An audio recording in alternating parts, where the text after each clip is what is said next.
André Chalders, você acabou de me dizer aqui que recebeu novas mensagens, demonstrando ainda mais essa relação de proximidade entre Flávio Bolsonaro e Daniel Worcaro. Quais seriam essas mensagens? O que é que elas dizem? Pois é, Rafael. Então, parece que tem bem mais conversas, né, entre Daniel Worcaro e Flávio Bolsonaro. E aí, um novo conjunto de mensagens aqui que foi publicado pelo Intercept é sobre uma visita a Dubai. Então, Daniel Worcaro escreve assim, na sua prosódia particular, né, digamos. Escreve para o Flávio: "Você está indo a Dubai?" Pergunta ele. Aí o Flávio: "Não, acho que meu irmão está indo." Meu irmão, a gente não sabe se é o Eduardo, né, ou se é o Carlos, enfim, o Jair Renan não deve ser ou o Eduardo ou o Carlos. E aí Daniel responde: "Fiquei sabendo, por isso perguntei." E aí Flávio diz: "Tá precisando de algo lá? Peço para ele te encontrar." Que mostra que, assim, né, uma relação de camaradagem aí entre eles. Não quero criminalizar de antemão ninguém, né, deixando claro, mas, assim, relações bastante próximas aí que talvez mereçam um escrutínio público maior nessa temporada de pré-campanha. Outra coisa que chama a atenção é o valor, né, desse investimento no filme. E aí a gente sabe, quando envolve atores internacionais, enfim, produção, a maior parte foi nos Estados Unidos, onde o custo é mais alto. Mas para dar um efeito de comparação, o Ainda Estou Aqui, o filme lá do João Moreira Salles, que ganhou o Oscar, ele custou 45 milhões de reais, né? O filme Dark Horse, só do Daniel Worcaro, captou 61 milhões de reais. Então, para se ver a diferença aí de valores envolvidos na produção dessa película, dessa biopic do Jair Bolsonaro, por parte do Mário Frias. Seria mais de 100 milhões, né, Chalders? Na verdade, ele pagou 60 e pouco e o Flávio queria ali o resto. Exato. Mas não deu tempo porque ele foi preso no dia seguinte às mensagens. Tem um ponto aí também que já se falava muito e que a gente precisa olhar se isso também não vai respingar no governador de São Paulo, o Tarcísio de Freitas, que é aí do grupo do Flávio Bolsonaro. Porque o Zettel, né, que é o cunhado do Daniel Worcaro, que também está preso, fez 2 doações de campanha nas eleições de 2022.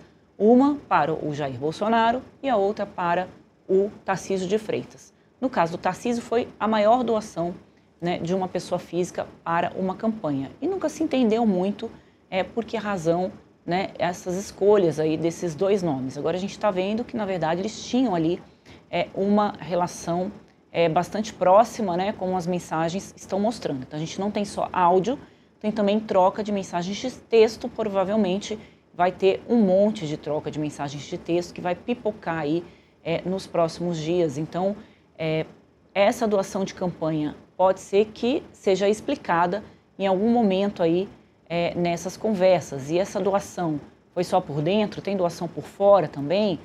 Isso tudo pode vir à tona. Então, também tem uma atenção do meio político para o Tarcísio de Freitas para saber se essas negociações ali de dinheiro podem também afetá-lo politicamente. O Tarcísio de Freitas lidera a corrida para o governo de São Paulo. Era um nome muito pensado para as eleições presidenciais e acabou para não dividir a direita, ficou lá para a disputa reeleição, enquanto o Flávio vem para a eleição presidencial. Então pode ser, né, que o Worcaro tenha passado, esse efeito Worcaro aí passe o rodo na direita e beneficie a esquerda nas eleições, se é que não vai aparecer algo novo também, envolvendo pessoas do lado de lá, e aí cabe ao eleitor escolher quem mais sujo ou menos sujo ele vai votar, porque a gente está, infelizmente, diante desse cenário, Rafa. Andresa, só dizendo que a gente já voltou do nosso break. Quem está aí assistindo pelas TVs LG, sejam bem-vindos de volta para essa repercussão. E eu queria trazer um ponto que foi falado pelo André Chalders, de que, obviamente, ninguém está aqui incutindo nenhum crime a nenhuma das pessoas envolvidas. Acho que é um ponto que, inclusive, tem sido falado desde o início do escândalo do Banco Master, né? Não há como a gente dizer que qualquer relação que Worcaro tenha com qualquer pessoa, todas elas sejam criminosas. O que me chama a atenção, na verdade, é exatamente esse nível de camaradagem, de aparente camaradagem, quando, na verdade, Flávio Bolsonaro, desde o início, nega qualquer relação mais íntima e tenta, a todo custo, né, fazer com que esse escândalo seja mais ligado ao PT, não necessariamente nem à esquerda, mas diretamente ao PT, que, claro, é o partido do maior concorrente dele atualmente, a presidência da República. Como você acha que ele pode se explicar em relação a isso, já que ele foi tão fugidio durante esse tempo todo e agora a gente tem provas robustas de que essa relação ela existe e ela aparenta ser mais íntima ainda do que a gente pudesse imaginar? Rafael, fica difícil para ele explicar, né? Se tivesse que fazer uma aposta, eu diria que o Flávio Bolsonaro deve apelar para a lealdade canina dos eleitores dele, do mesmo jeito que o Lula também apela de forma bastante cínica quando ele é confrontado.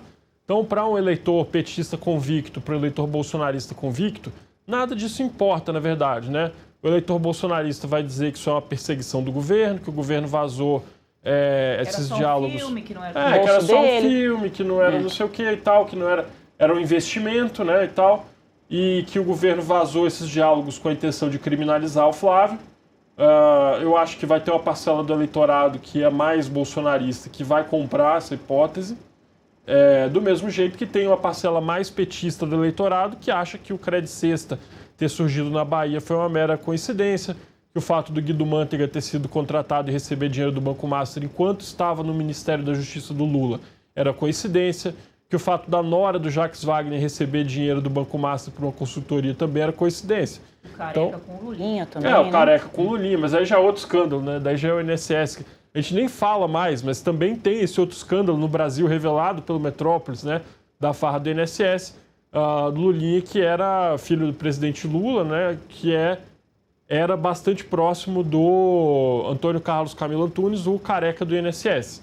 Né? Então, eu acho que vai ser por aí. O Flávio vai apelar para a lealdade do seu eleitor. Agora, se isso vai colar com um eleitor que não é convicto, né? Ou que está em dúvida, ou que ali está em disputa, aí já acho mais difícil, Rafael. Também acredita que essa vai ser a tática de Flávio Bolsonaro? E também, dentro desse aspecto, queria também ouvir tua opinião, que todas as relações de Daniel Vorcaro, independentemente de qual seja o espectro político, vai ser usado durante as eleições? Acho que sim, né? O Daniel Vorcaro virou uma figura radioativa, né? Se você encostou ali, você queima, né? Então, tá certo falar que queima se encostar? Sim. Antes que a internet me trucide. Perguntar aqui para os universitários. Então, virou uma figura assim, você chegou perto, né? Você, de alguma forma, sai queimado. O problema, Rafael, André, que está todo mundo ali nessa teia do Daniel Vorcaro. Você tem desde ministros do Supremo, inclusive, muito curioso, né? Que o valor do contrato fechado para financiar o filme é o mesmo valor do contrato com a Viviane, mulher do Alexandre de Moraes, né? 120 milhões a menos. 129 milhões a menos. 129 com a 184. Essa coisinha de 5 milhões. O que é 5 milhões, né? Ali, na conta dessa turma aí. Então, assim, todo mundo está envolvido nesse negócio. Assim, não é muito difícil você falar que ali no seu entorno não tem alguém que enfiou a mão ali e se lambuzou no dinheiro do Daniel Vorcaro. Você tem o sistema financeiro, você tem o judiciário, você tem o executivo, você tem o Congresso, né? Então, assim, o problema eleitoralmente, claro, a gente fala que tem impacto porque desgasta a imagem do Flávio Bolsonaro. Mas imagino que ele vai dizer isso, olha, era um filme, não é um dinheiro para mim, isso aqui não é corrupção, ele estava patrocinando ali um filme. Difícil quem é um eleitor que ainda está buscando seu candidato não enxergar, poxa, era um filme, mas você estava cobrando ele no momento em que ele já estava sendo questionado, né, por um esquema ali de corrupção que ele operou. Então, isso complica bastante a defesa do Flávio Bolsonaro. O fato que o filme não foi lançado também ainda. O Chalders trouxe uma informação interessantíssima, que é a comparação, né, de um filme que levou um Oscar, né, para esse filme que estava sendo produzido. Claro, a gente está tratando de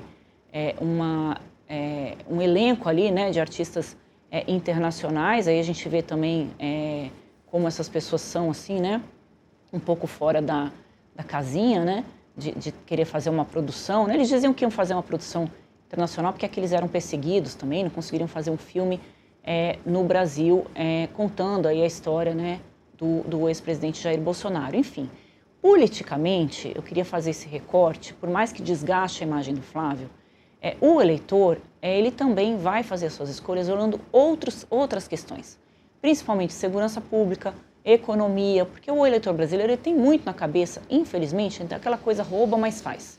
né? Quem é que pode resolver aqui o meu problema, que eu não consigo ir no supermercado, fazer uma compra que não tem ali só 4 produtos e eu vou gastar meu salário no final do mês? Quem é que pode resolver a minha questão do endividamento? Então, o governo está operando eleitoralmente, né, em vários pontos ali que fazem com que o eleitor defina o seu voto. A gente não está vendo o governo trabalhar para falar que não tem corrupção no governo. Esse ponto nem aparece, né, porque eles sabem que o que o eleitor calcula não é isso, né, são outras questões. Então, está se falando de novo no Ministério da Justiça, trocar de novo o ministro, porque o ministro que está lá ninguém sabe quem é, nem por que veio. A gente sabe, né? É ligado ao PT da Bahia, chama Wellington. O Wellington, nem eu lembrava o nome dele. Um rapaz indicado pelo PT da Bahia que está lá, enfim. E viu lá justamente enquanto a Polícia Federal está investigando o caso Master que envolve o PT da Bahia. O PT da Bahia, bem colocado. Então, para quem também não sabia, como eu, o ministro da Justiça é o Wellington, e é o terceiro ministro da Justiça do governo Lula, né? Para vocês verem como é que ele trata essa área de segurança pública, que é uma área bastante importante. Toda vez que você troca um ministro, você começa do zero, né? Imagina aí você na sua empresa, se todo o seu chefe for trocado de todo mês, né? Ele começa tudo de novo, ele contrata uma nova equipe, ele coloca o jeito dele de trabalhar. E o ministério não anda. É o Wellington César Lima e Silva, Você foi pegar a cola, né? Foi pegar a cola, Então, realmente é um famoso quem. Então, amarrando aqui, não, essas coisas, elas arranham a imagem dos candidatos. Mas se for colocar na mesa, então vamos colocar a minha corrupção com a sua, ali empata todo mundo. Você tem um filho do presidente Lula, como a gente estava colocando, envolvido com o careca do INSS, o cara que roubou dinheiro dos aposentados e que já confirmou que viajou a convite com as despesas pagas pelo careca do INSS. Então, o que ele está fazendo com um cara que não é ninguém além de ser um corrupto? O que o Flávio Bolsonaro está fazendo se relacionando financeiramente com um cara que não é ninguém além de um corrupto? Então, vai ficar ali uma guerra de quem é que tem mais uma ficha criminal maior do que o outro. Talvez quem se beneficie disso são novos candidatos, os entrantes aí, digamos, que é o Renan Santos, que é alguém que está crescendo, né, e vai usar certamente muito isso para desgastar os candidatos. A gente tem que ficar de olho no Renan,